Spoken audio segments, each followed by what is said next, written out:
इस कड़ी में आज हम भगवान भोलेनाथ के दूसरे रूप मल्लिकार्जुन और तीसरे महाकाल नामक ज्योतिर्लिंगों के आविर्भाव की कथा तथा उनकी महिमा को जानेंगे।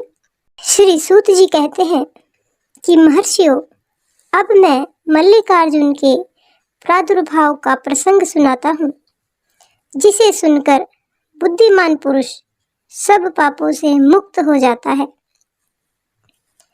जब महाबली तारकशत्रु शिवापुत्र कुमार कार्तिकेय जी सारी पृथ्वी की परिक्रमा करके फिर कैलाश पर्वत पर आए और गणेश जी के विवाह आदि की बातें सुनकर क्रौंच पर्वत पर चले गए।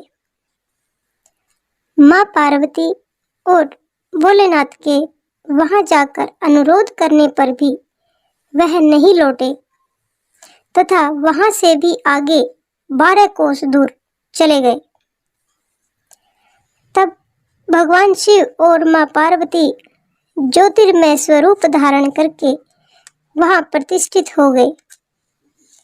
वे दोनों पुत्र स्नेह से आतुर हो पर्व के दिन अपने पुत्र कुमार को देखने के लिए उनके पास जाया करते थे।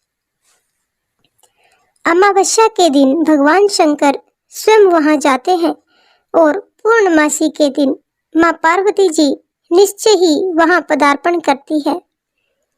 उसी दिन से लेकर भगवान शिव का मल्लिकार्जुन नामक एक लिंग तीनों लोकों में प्रसिद्ध हो गया।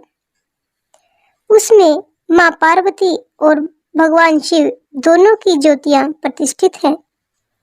मल्लिका का अर्थ माँ पार्वती है और अर्जुन शब्द भगवान शिव का वाचक है। उस लिंग का जो दर्शन करता है वह समस्त पापों से मुक्त हो जाता है और संपूर्ण अभिष्ट को प्राप्त कर लेता है, इसमें संशय नहीं है। इस प्रकार मल्लिकार्जुन नामक द्वितीय ज्योतिर्लिंग का वर्णन किया गया, जो दर्शन मात्र से ही लोगों के लिए सब प्रकार का सुख प्रदान करने वाला बताया गया है। ऋषियों ने कहा कि हे प्रभु, अब आप विशेष कृपा करके तीसरे ज्योतिर्लिंग का वर्णन भी कीजिए। श्री सूत जी ने कहा कि ब्राह्मणों, मैं धन्य हूँ, कृतकृत्य हूँ, जो आप श्रीमानों का संग मुझे प्राप्त हुआ। साधु पुरुषों का संग निश्चय ही धन्य होता है। अतः मैं अपना सौभाग्य समझकर पाप नाशिनी परम पावनी दिव्य कथा का वर्णन करता हूँ। अवंती नाम से प्रसिद्ध एक रमणीय नगरी है, जो समस्त देहधारियों को मोक्ष प्रदान करने वाली है। वह भगवान शिव को बहुत ही प्रिय, परम पुण्यमयी और लोक पावनी है।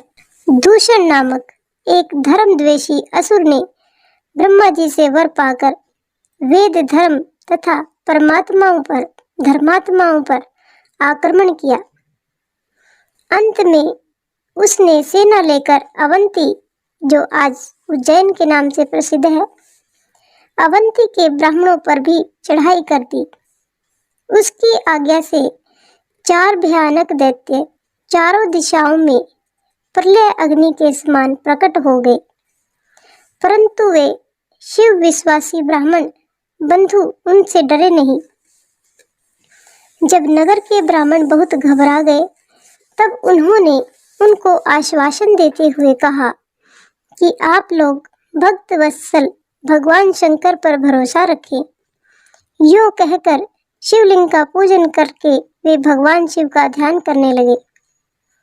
इतने में ही सेना सहित दूषण ने आकर उन ब्राह्मणों को देखा और कहा, इन्हें मार डालो, इनका वध कर दो और इनको बांध लो।